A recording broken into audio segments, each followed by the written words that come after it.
Hola, ¿qué tal? Bienvenidos a Bonsai al Día, un nuevo episodio. Y hoy quería comentarles sobre una familia particular, una de las familias que se llama Fabaceae.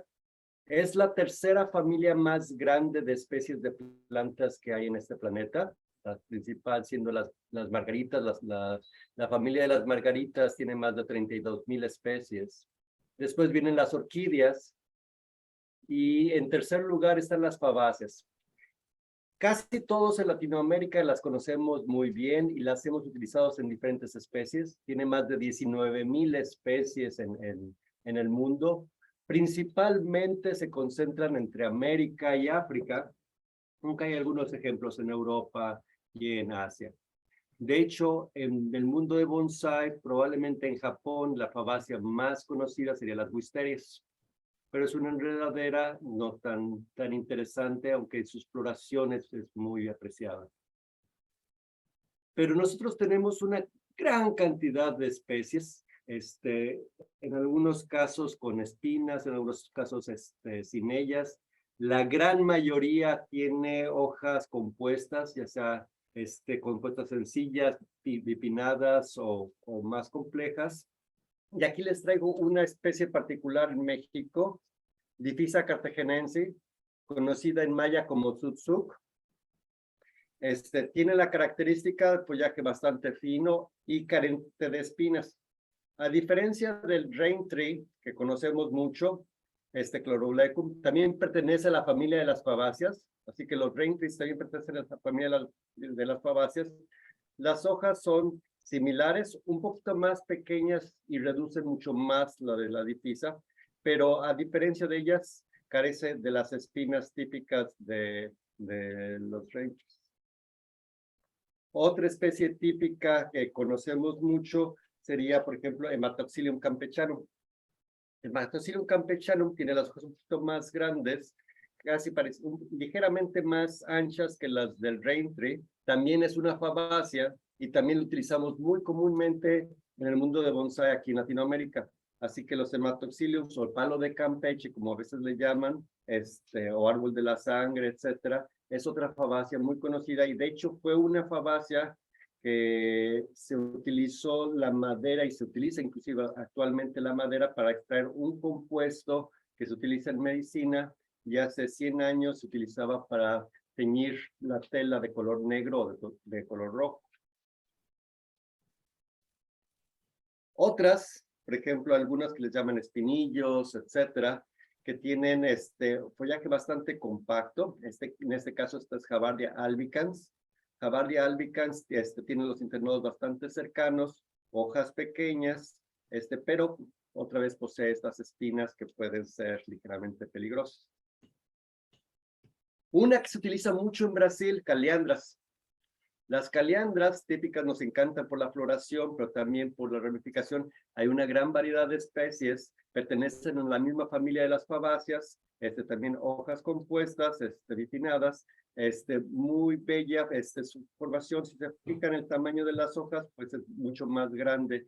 Sin embargo, dentro de las caleandras, por ejemplo, esta caleandra espinosa que compite fácilmente con dipisa.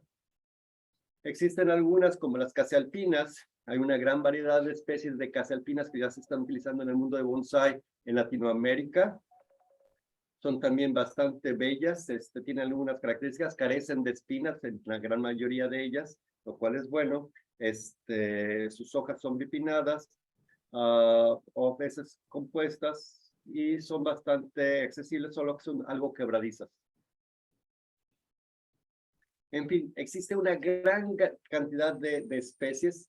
Por lo general, muchas de ellas tienen hojas compuestas o bipinnadas, etcétera, pero no todas. Por ejemplo, el caso de las bauhimias o el árbol de orquídeas que conocemos, también es una fabácea. Tiene hojas sencillas. En este caso aquí estoy poniendo una hoja bastante grande de ellas, pero pueden tener, en el mundo de bonsai utilizamos algunas especies de hojas pequeñas, como es este caso, de este pequeño arbolito, el cual tiene hojas bastante pequeñas, aunque son hojas sencillas, pero también es una fabácea.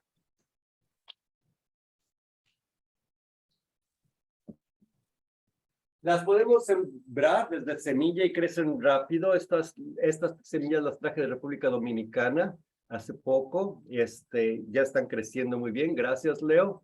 Como pueden ver, su desarrollo es rápido y nos permite formar árboles en corto tiempo, sobre todo si estamos pensando a veces en hacer cosas pequeñas. La ventaja es que permite trabajar y hacer árboles del tamaño de chito o de mame, ¿no? Entonces, esta ventaja de poder trabajar especies en diferentes tamaños es una gran ayuda cuando queremos, cuando tenemos diferentes gustos. Algunos nos gustan árboles grandes, medianos, pequeños, dependiendo del lugar que tenemos, el ambiente, etcétera. Y pues esta es una especie esta familia es una familia muy tolerante, siempre y cuando conozcamos algunos de los detalles. En el caso de esta particular, Dipisa cartaginensis, es una especie que florea, las flores son amarillas, se llena completamente de flores. Sin embargo, es una especie caduca. Hacer una especie caduca, aún estando aquí en el trópico y siendo de esta región, pierde todo y puede perder ramas si hacemos la poda en tiempos inadecuados. Entonces es importante cuando trabajamos alguna especie de este tipo saber en qué tiempos realizar la poda, el manejo, etcétera, y saber algunas de las características. En este caso tenemos un árbol de gran porte. Déjenme podar un poquito para que se pueda visualizar. Este árbol que estoy aquí es de mi colección.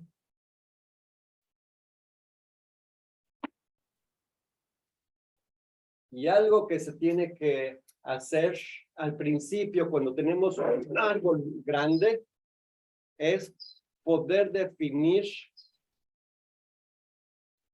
qué características vas a tener para poder regresar a verse como un árbol viejo. Una vez que colectamos un árbol que tiene un gran tronco, un gran porte, como es este caso, entramos a un problema. El problema clásico es tronco grueso, ramas muy delgaditas, ¿no? Podemos empezar a alambrar y arreglar todo, y una de las técnicas antiguas clásicas es, para ahorrarnos tiempo, compactamos todo el follaje y así ya escondemos las ramas pequeñas en el tronco grueso, y a nivel de fotografía luce bien, todo el mundo contento, pero en la realidad nos estamos engañando un poco. Entonces lo que tenemos que hacer es cómo regresar a esto, a un estado de que luzca natural. Sin embargo, aunque requerimos que crezcan algunas ramas, va a ser muy difícil o va a tomar una cantidad enorme de tiempo poder hacer que este árbol tome una forma clásica otra vez. Lo podemos hacer y es algo típico que se hace en Asia, pero si han leído algo sobre Robert Stevens, pues saben que una de las cuestiones es cómo transformar un árbol viejo en un árbol que tenga toda esta parte joven en algo que luzca como un árbol viejo otra vez. Y ese es un proceso de transformación. Los árboles naturalmente sufren la naturaleza diferentes cosas de estrés, ya sea por vientos, huracanes, etcétera, que hacen o causan que se pierdan ramas. Es un proceso natural. Y cuando sucede eso, el árbol empieza a generar nuevo follaje y entra a un estado juvenil. Juvenil desde el punto de vista de diseño y juvenil desde el punto de vista de la edad de las ramas. Todavía las ramas no tienen suficiente fuerza para mantener y regresar la energía a ese árbol. Ese árbol tuvo unas ramas gruesas que le permitían o que le permitieron regresar a retoñar. Sin embargo, pues tiene que entrar a un nuevo estado de equilibrio, y ese nuevo estado de equilibrio se basa en cuanto a las ramas que quedan y en cuanto a la estructura y la posición solar que pueda obtener. Entonces, dependiendo de las características de luz y de energía que están a su alrededor, va a adoptar un nuevo equilibrio. Cuando alcanza ese nuevo equilibrio, es que ya luce otra vez como un árbol maduro. Y eso es lo que estamos buscando. No buscamos un árbol, tipo exactamente que tenga la conicidad exacta y que regrese todo típico. Eso sería excelente. Eso es lo que sería un bonsái clásico, ¿ok? Bonsáis clásicos son muy bellos, toman mucho tiempo y lo que tendríamos que hacer principalmente y lo que hacemos en algunos casos es dejar crecer, por ejemplo, esta rama que tengo aquí es una rama muy delgada con respecto al tronco. Entonces, para que esta rama me sirva, tendría que dejarla crecer unos 3, 4 metros de tamaño para que pueda engrosar aquí. Al hacer eso, me va a causar un engrosamiento más en el tronco, entonces voy a estar en desventaja. Tengo que buscar y ver cómo hacer para evitar que haya ese engrosamiento en el tronco. Mucho de lo que se hace, se va trabajando por etapas y una de las características típicas en bonsái que se habla mucho es esta forma de conífera. John Naka describió mucho en su libro parte de esta forma y parte de la poda y cómo hacerlo, pero tal vez no explicó el razonamiento del por qué lo hacía. No es porque quería tener una forma de conífera en muchos de los árboles, porque esa no es la forma, ni siquiera en los pinos es la forma madura, pero es la forma que nos permite al principio, las primeras etapas de desarrollo, para los árboles que tienen un mayor crecimiento apical, para poder engrosar mejor las ramas bajas y no perderlas. Todo árbol va creciendo conforme va obteniendo mayor energía en la parte apical, va creando sombra en las ramas bajas. Al crear sombra en las ramas bajas, se vuelven innecesarias. Es un gasto de energía mantenerlas para el árbol. Entonces el árbol mata esas ramas para poder utilizar nada más las ramas que le están proporcionando energía. En ese caso, pues básicamente lo que sucede es que el diseño triangular que se genera sirve los primeros años, primeras décadas de desarrollo para poder mantener esas ramas bajas que capten energía, engrosar un poco esa sección y que luzca más natural después. El diseño que se da ya para que luzca bien en un árbol es relativamente rápido. En un día se puede hacer teniendo ya una estructura adecuada. Pero para lograr esa estructura, pues se requiere primero planeación.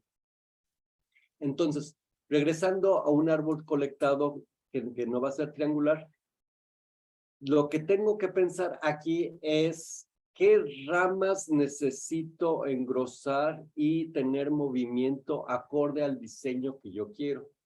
Este es un árbol bastante sencillo en cuanto a un diseño bastante clásico, no tiene mucho movimiento que digamos, tiene una buena base, tiene varios troncos que se pueden convertir en algunos en ramas, dependiendo del ángulo en que se plante, se puede inclinar hacia la derecha, o se puede inclinar hacia la izquierda o se puede dejar de esta forma. Aquí hay que tener en cuenta una cosa muy importante y este es un error típico que se comete a la hora de diseño en Latinoamérica, que es la parte de árboles simétricos y árboles asimétricos. La gran mayoría de los árboles que trabajamos son asimétricos. Cuando tienen algo de movimiento, como le definimos a las diferentes posiciones o cambios de dirección del tronco, entonces el ápice por lo general, nunca debería de casar con el nevario. Entonces, si tenemos un árbol que tiene mucho movimiento, el ápice debería de quedar a un lado, en alguna dirección. que no quede exactamente en el centro. Es un mal diseño y esto es algo típico que a veces hacemos, que diseñamos tratando de mantener, aunque da 1000 vueltas alrededor, pero regresamos al centro. Eso se utilizó hace algunas décadas, pero lamentablemente se quedó, nunca se cuestionó, y cuando ya se empezó a pensar en la parte de diseño, de si eso tenía sentido y darse cuenta que eso no tiene sentido, ya era muy tarde, ya se había propagado esa información por, por varias partes del mundo y algunas gentes todavía lo mantienen. Entonces, nada más para mencionarlo, que no es lo mejor en la cuestión de diseño. Siendo diseño, hay que recordar una cosa fundamental. El mejor diseño es el que le guste al dueño del árbol. Así como la comida, nadie les va a decir qué cosa sabe mejor que otra. Ustedes van a decidir por su cuenta qué es la mejor comida. Sin embargo, hay comidas que son más o menos reconocidas y utilizadas y apreciadas por una gran mayoría. Lo mismo con los diseños artísticos de cualquier índole. En caso de bonsai, una gran mayoría de la gente tiene un concepto, una forma básica de apreciar lo que es la belleza y para ellos ya tienen una idea fija. No quiere decir que como artistas no la podamos cambiar, pero si la cambiamos, vamos a estar sujetos, obviamente, a críticas, ya sea constructivas o no, de la gente, y es lo que tenemos que empezar a enseñar y aprender, que cada quien tiene ciertos gustos y no necesariamente unos son mejores que otros. Lo que sí es importante y relevante es la parte de la fisiología y la vida del árbol, porque lo que todo mundo quiere es que el árbol esté sano y esté bien. Entonces, enfocándonos en la parte de qué y cuándo podar. Ahorita estoy haciendo una poda ligera de selección de ramas y eliminando algunas ramas que están cruzadas que sé que no me servirán en ningún diseño. También estoy tratando de eliminar puntos donde salen varias ramas que me van a generar un crecimiento anormal. Entonces, esas son cosas que independientemente de la forma que sé que las tengo que eliminar para evitarme un problema que para mí en particular va a hacer que luzca mal.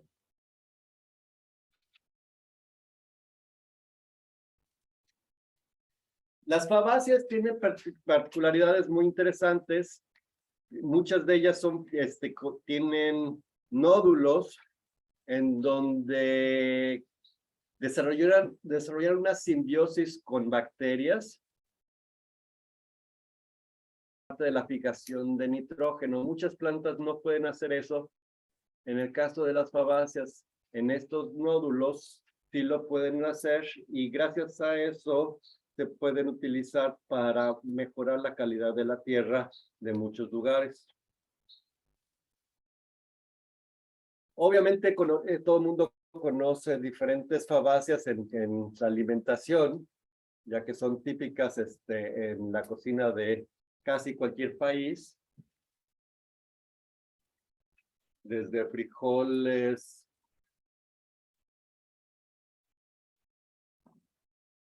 diferentes tipos de semillas, algunos cereales que pertenecen a esta familia. Entonces, ¿cómo, Enrique, tú describirías cómo reconocemos cuando es una fabácea?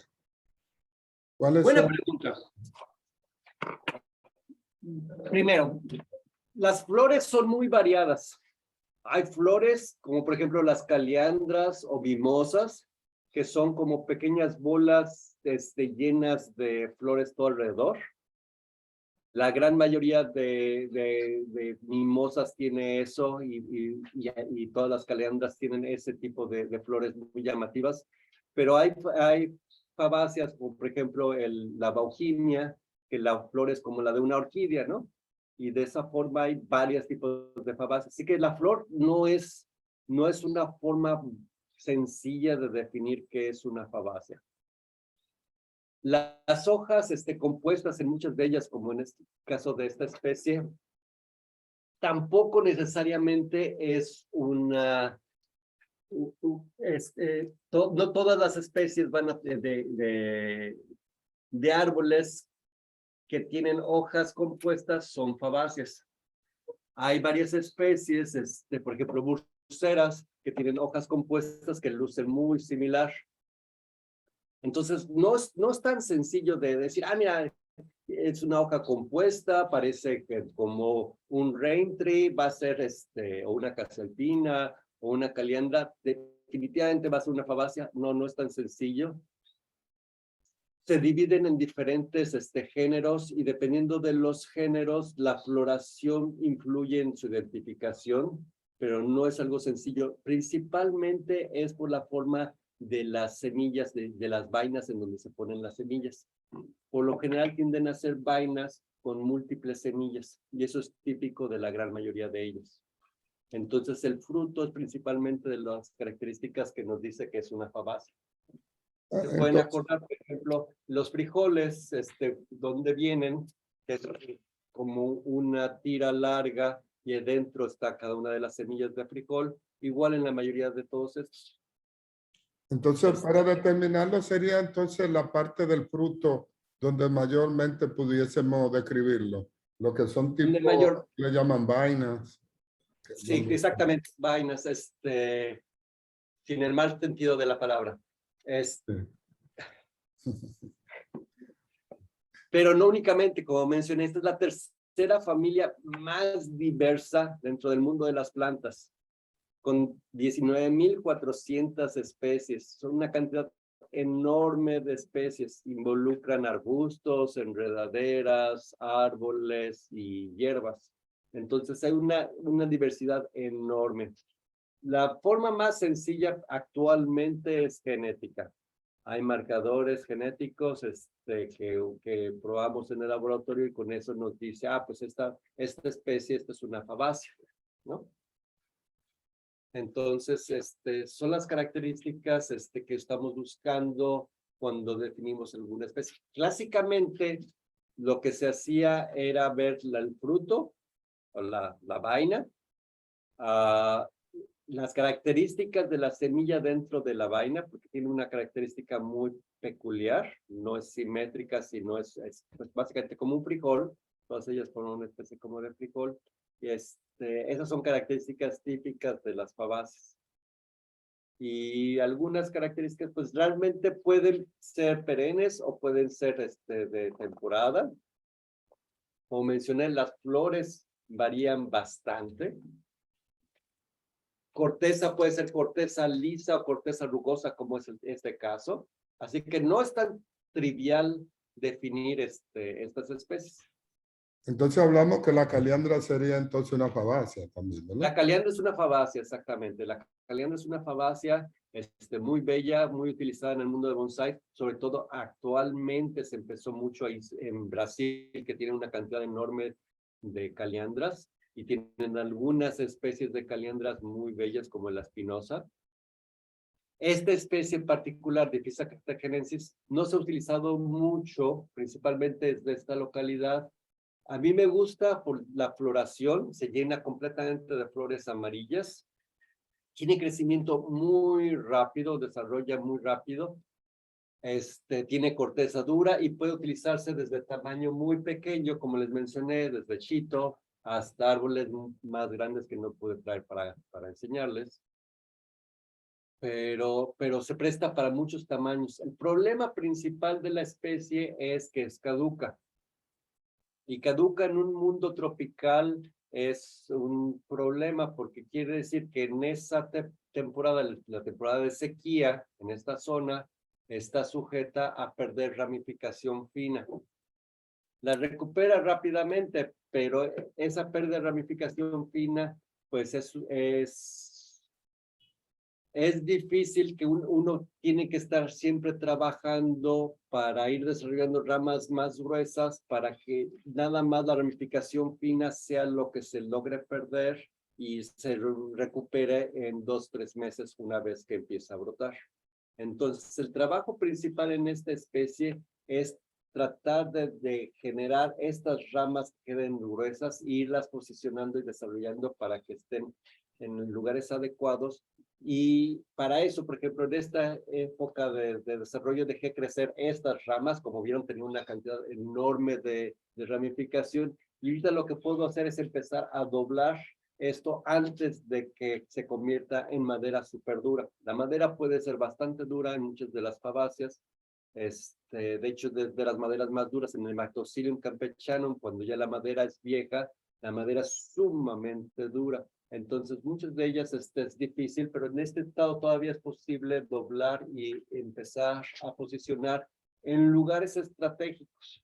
Y hay que recordar que el diseño que buscamos cuando tenemos árboles colectados, si tratamos de regresar a toda la conicidad y todas las características típicas de un árbol maduro típico bonsai, como lo vemos en China o en Asia, va a ser muy difícil. Inclusive en Japón, por ejemplo, para maples, para desarrollar un muy buen maple toma pues 30, 40, 50 años de desarrollo y lo hacen casi de cero.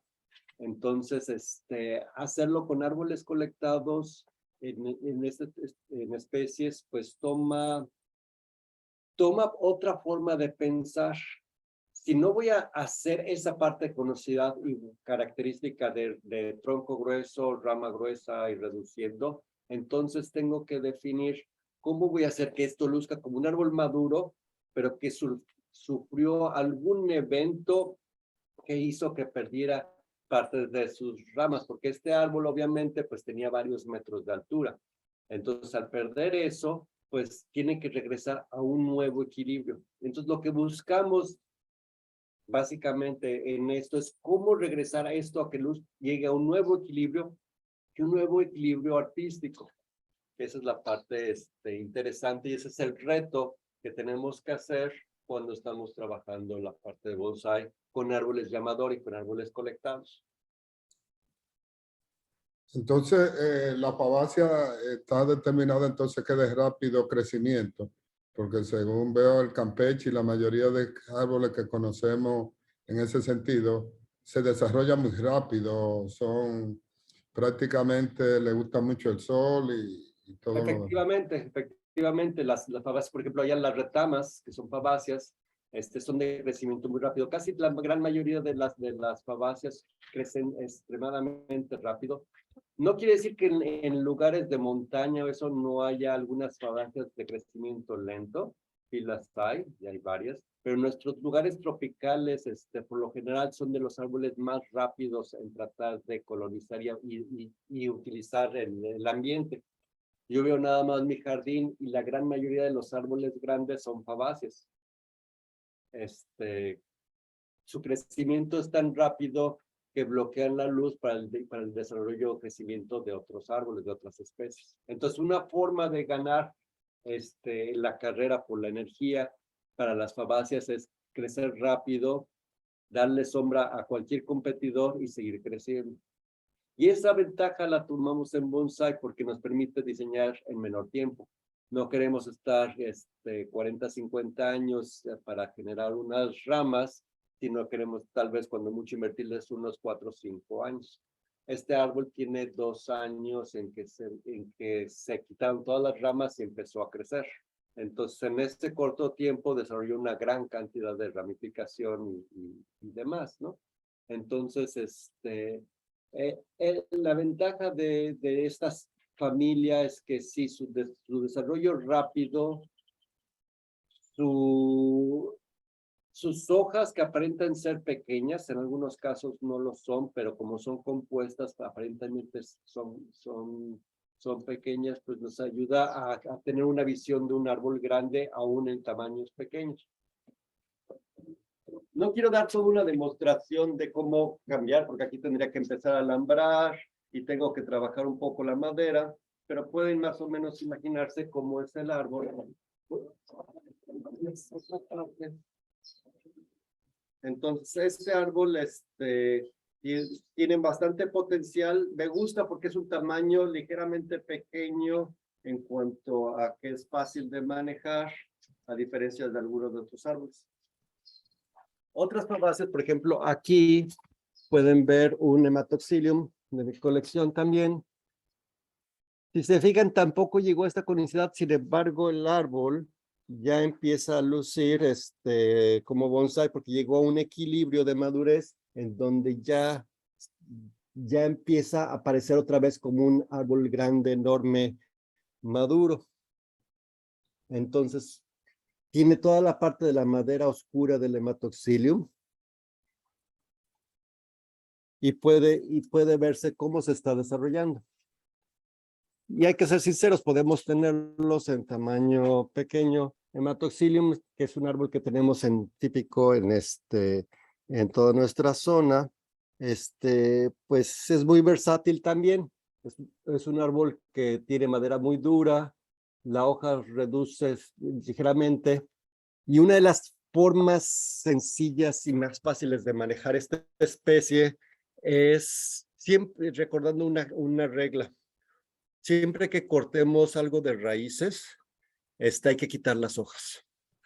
Quitando las hojas en un campeche ayuda a que en una semana recupere esas hojas y no se estrese el árbol. Si no quitamos las hojas, en campeche particular tiene una característica que nos ayuda para saber si el trabajo que hicimos estuvo bien o no. Si en la noche las hojas se cierran, quiere decir que tiene suficiente presión hídrica esas raíces para poder realizar ese trabajo de abrir y cerrar las hojas. Si el árbol no logra cerrar las hojas o en la mañana no logra abrirlas, quiere decir que no hay presión.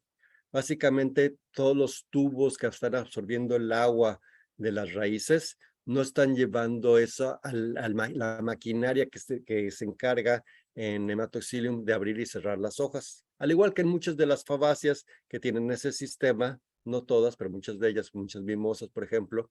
Entonces, depende del sistema hídrico. Es por presión de agua el que pueden abrir y cerrar esas hojas. Y si se cortan las raíces y no hay suficiente, lo primero que pasa es que ese sistema deja de funcionar, lo cual nos indica inmediatamente tenemos ese día todavía para quitar las hojas.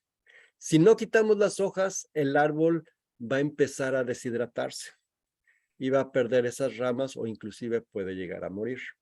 Entonces son características típicas en Hematoxylum que uno puede estar checando. Y Hematoxylum, como les mencioné, puede ser pues de gran porte, ¿no? Uno de los árboles más grandes que tengo, es un Hematoxylum, que vendría siendo no sé si se alcanza a ver, Sí, se ve. pero anda sobre 1 tonelada de peso, nada más para tener una idea del tamaño.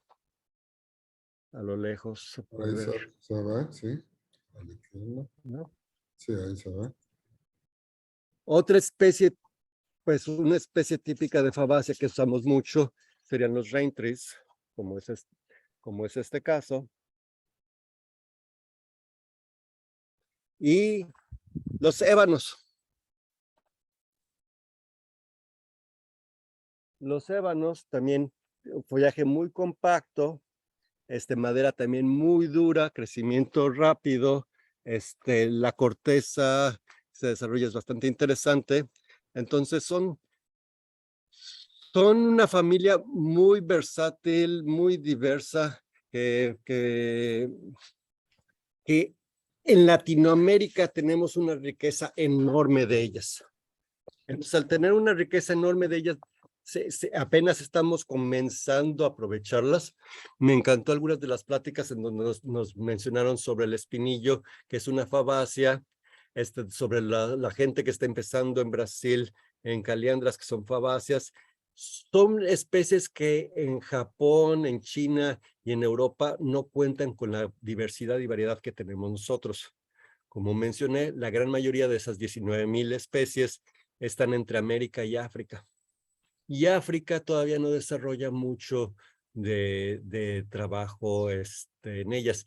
Ha empezado, de hecho, con Charles Seronio.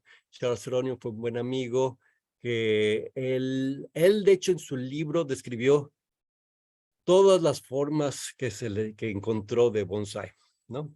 Por lo general hablamos siempre de Moyogi, de recto, formal, informal, cascada, semicascada, etcétera. Él buscó todas las formas y su libro está basado en eso. Charles Heronio en Sudáfrica, él desarrolló una de las formas que es la forma de acacia, porque típicamente en África, en la parte donde están jirafas y demás, están estos árboles planos en la parte del ápice, y él definió esa forma y se hizo muy popular, ¿no? Siendo estas acacias obviamente también fabáceas. Pero no se han aprovechado también todas las especies que tenemos una cantidad enorme, y tanto por su floración, por su crecimiento rápido, por el tipo de madera, creo que siempre es bueno ir y ver y empezar a experimentar algunas cosas. No están tanto en los libros, porque los libros vienen principalmente escritos desde Asia o en Europa, donde carecen mucho de esta familia. Siendo una de las familias más grandes, ellos no tienen mucho de esto, así que no se describen sus características de cultivo, de crecimiento, de uso. Pero creo que ya depende de nosotros que empecemos ya ahora sí a mostrar qué tan rica y qué tan versátil es esta familia.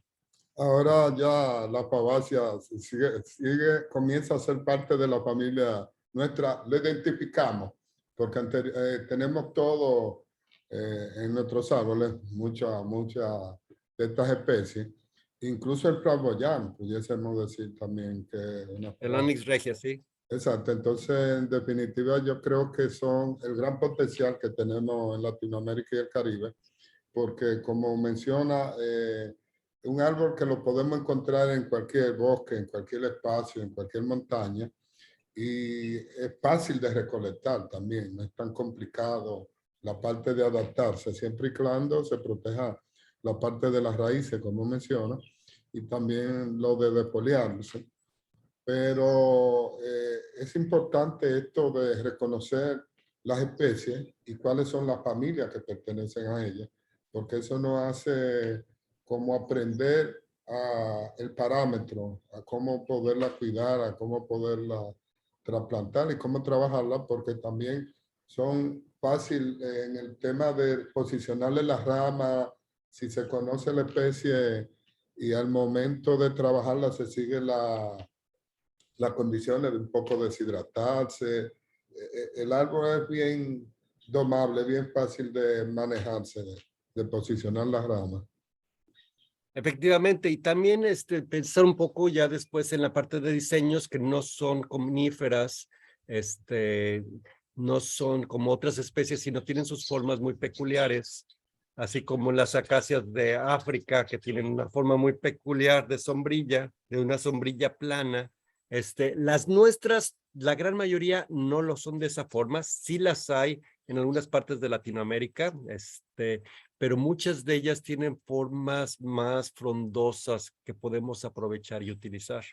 Algunas tienen muchísimo movimiento en el tronco por cambios de direcciones, porque están adaptadas a crecer entre rocas, entre diferentes formas, lo cual permite diseños muy extravagantes que pueden competir fácilmente con la parte de los juníperos.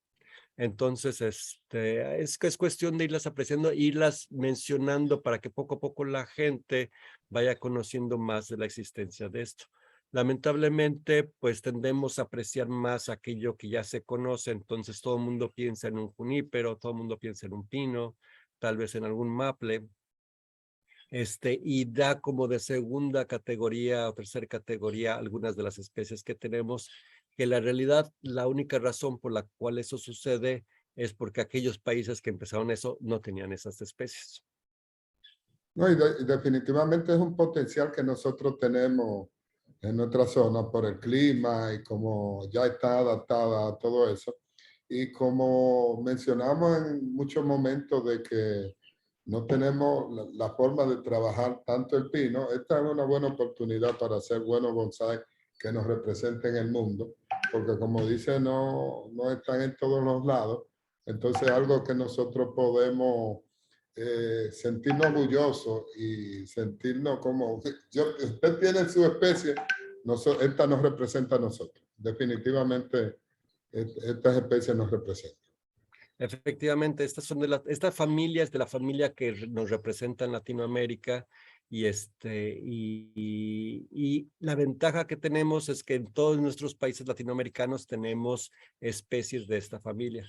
Entonces sería bueno empezar a ver, no solo, por ejemplo, flamboyán que viene de Madagascar, que tiene hojas muy, muy grandes, es difícil de hacerlo para que luzca como un buen bonsái, pero tenemos especies nativas que son preciosas y que pueden ser inclusive como pequeños flamboyanes, que tienen la ventaja de hojas más pequeñas y hojas, y un mejor manejo. Por ejemplo, una de las especies que parece como del Onyx regia, que es una especie también de acá, es esta, solo que el follaje es sumamente más pequeño, ¿no? Entonces aquí, como se puede ver, pues se puede manejar un árbol de tamaño pequeño, con las hojas muy similares a las de un flamboyán, pero pues con una ramificación mucho más avanzada. Entonces lo interesante es seguir investigando y seguir, yo creo que este tema debemos ampliarlo más en una próxima sesión porque hemos visto de que es buen resultado con el tema esto de, de los bonsai, nos ayuda mucho al proceso de tener árboles trabajados en poco tiempo, recolectados. Además, se adaptan mucho. Claro, después que conocemos la situación de que en momentos tienden a secar ciertas ramas de las nuevas, ya en base al conocimiento ya uno puede irla trabajando como tú mencionabas y no perder el diseño después que esté hecho. Exacto. Efectivamente, por ejemplo, en Raintree tiende mucho a hacer eso, de que si se corta y se poda mal, en mala época y de una forma inadecuada, seca pedazo de la rama. Eso se puede evitar conociendo y sabiendo cómo evitar esa parte de secado y de retroceso de la ramificación. Entonces, parte de lo que falta es un poquito más de conocimiento y de pruebas con estas especies para lograr tener un mejor control. Lo que lograron los asiáticos es que ellos se dedicaron mucho tiempo estudiando sus plantas, viendo, probando, haciendo todo tipo de cosas hasta conocerlas, y eso se los iba pasando de generación a generación hasta que hasta que ya saben exactamente qué hacer y cómo hacer, qué época se debe hacer algo. He de mencionar que como mucho de lo que hicieron ellos es empírico, de forma muy tradicional. La forma tradicional es verme y no preguntes porque realmente no sé, y así me lo enseñaron, así lo vi yo. Entonces, mucho del aprendizaje también no es la única forma. Aún en Asia actualmente se está empezando a cuestionar algunas cosas y ver cómo mejorarlas y demás, ¿no? Entonces, mucho depende de que hagamos las pruebas y las hagamos conscientes de que estamos haciendo las pruebas y dar a conocer el conocimiento que he aprendido, ¿no? Entonces espero que la gente que vaya encontrando algunas especies, por ejemplo, en sus países, pues nos pueda mandar artículos para las revistas sobre su especie particular, y eso ayudará a fomentar primero el conocimiento sobre alguna otra de las especies latinoamericanas, pero también evitar que otra gente cometa errores que a veces nos cuestan trabajo pues, el aprenderlos. Por ejemplo, mencionaste en varias ocasiones el tiempo donde no se puede trabajar esa especie. ¿En qué época no es recomendable podarse? La peor época por lo general para podar, alambrar o manipular un árbol es en la primavera natural de la especie. La primavera natural no tiene que ver con la primavera humana. La primavera humana nosotros definimos en el calendario una época que le definimos como primavera. Eso no es necesariamente para las plantas lo que es primavera. Para las plantas es el punto en donde estando en un estado casi dormido o de crecimiento lento, de pronto tienen un crecimiento mayor.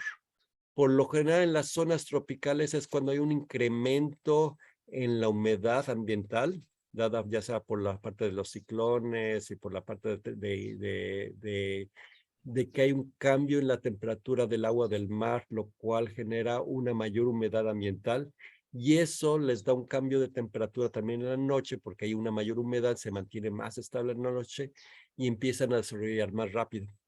Ese es el punto más débil para trabajarlas, porque justo ahí el árbol ha estado esperando, guardando toda la energía y en ese punto libera toda la energía, convierte todos esos almidones que tiene, los degrada, los convierte en diferentes tipos de azúcares, en diferentes metabolitos de energía para usarse rápidamente. Entonces está gastando toda esa energía que tiene acumulada para explotar y crecer rápido, porque tiene los siguientes meses de rápido crecimiento, como mencionamos. Y entonces ahí es el peor, ese punto hasta unos 2 meses después no es tan adecuado. Una vez que pasa eso, que ya hizo ese boom de crecimiento inicial y empieza a crecer rápido, pero constante, entonces ya se puede trabajar perfectamente, porque en ese momento es cuando ya la cantidad de hojas que generó ya empezaron a captar suficiente energía, llega a un equilibrio en donde empieza otra vez a almacenar almidones, y esos almidones le permiten que cuando se genere cualquier tipo de estrés, ya sea humana o ambiental puede ser por vientos, por tormentas, por cuestiones de fuego, etcétera, les permite recuperarse de ese estrés. Entonces, si alambramos, doblamos, remacetamos, etcétera, les permite, porque tiene acumulado otra vez esa energía. Entonces, el punto más débil es ese, en donde está convirtiendo todos esos almidones en energía química para crecimiento rápido y toma una señalización de que el sistema hormonal le diga, no, estamos equivocados, y se convierte en la parte de muerte celular. Como sabemos, las plantas pues tienen esa parte de matar las ramas y demás, que es parte de un programa que tienen ellos de eliminar ciertas ramas. Y si entra a esta señalización, pues empieza a matar secciones. Por eso decimos que el mejor diseñador es el mismo árbol. Él comienza el momento a diseñarse. El árbol eventualmente tiene que llegar a su equilibrio y ahí nosotros en nuestros trabajos, sobre todo con árboles colectados, es encontrar que ese equilibrio que quiere el árbol corresponde también a un equilibrio artístico, ¿no? Entonces es un balance entre nosotros y el árbol, porque si luchamos contra el árbol vamos a perder. Sí, porque realmente la naturaleza él mismo se diseña y él mismo hace su forma y elimina las ramas que desea. Él, al igual que nosotros, él sabe qué tanta comida puede tener. Nadie más alguien te puede decir, no, pues tú comes nada más esto, etcétera, o tienes que comer, no sé, 30 platos de sushi o de lo que sea. La cantidad de alimento, pues uno mismo la va a definir. En el caso de los árboles, por eso me gusta tratar los árboles como individuos. Es bueno conocer sus familias, sus especies, para saber en qué rango de características ambientales, en qué rango de sustratos, fertilizantes y demás utilizar, pero también uno tiene que ver cuando uno trabaja un árbol, qué es lo que ese árbol personalmente le está diciendo a uno, ¿no? Bueno, definitivamente este es muy buen tema para la revista. Es bueno que pueda hacer un artículo para que se pueda estar por escrito y algunos puntos de información que la gente pueda buscarlo posteriormente Claro. en algunos lugares, porque el tema, como vimos, es muy amplio. Tratar de una gran cantidad de especies que todos tenemos y que a partir de ahora la vamos a mencionarles por familia. La pavacia hoy es parte, ser una pavacia, a ver qué le vamos a decir. Sí, definitivamente sería bueno que empezar a darlas a conocer Sí. un poquito más y que la gente las aprecie, porque realmente son una familia muy numerosa y muy versátil. Y suena hasta gracioso, ser una pavacia porque tiene una vaina. Ajá, Digamos, muy exactamente. dominicana. Muchas gracias, Enrique. Esta participación de hoy, genial como siempre. Nos Gracias, deja Víctor. mucho material que analizar y comenzar a investigar. Como dijiste, es importante de que en Latinoamérica y el Caribe comencemos a conocer nuestras especies y a estudiarlas y a compartir ese conocimiento a la hora de que comencemos a experimentar y veamos en qué tiempo se puede hacer algo o lo otro, pero lo más importante es compartir ese conocimiento para que a través de eso podamos seguir creciendo más como una gran familia que somos de bonsai. Muchas gracias. ¿Algo para terminar? Gracias, Víctor. Gracias. Pues nada más para recordarles que aquí tenemos nuestro canal y que pues cada semana nos encuentran aquí para ir obteniendo más información tanto de especies, de técnicas y de personalidades. Bill Balabanis, Young Show. Young Show nos va a hablar de cusamonos, que es un tema que me han pedido la gente. Entonces recuerden, si hay algún tema particular que quieran escuchar o saber más al respecto, o alguna persona dentro del mundo de bonsai, pues por favor manden un mensaje. Muchas gracias. Sí, y Seguimos. para terminar, agradecerle a tu hijo que estuvo asistiéndote en el día de hoy. Lo vimos entre cámaras. Muchas gracias. Saludos a todos. Bye.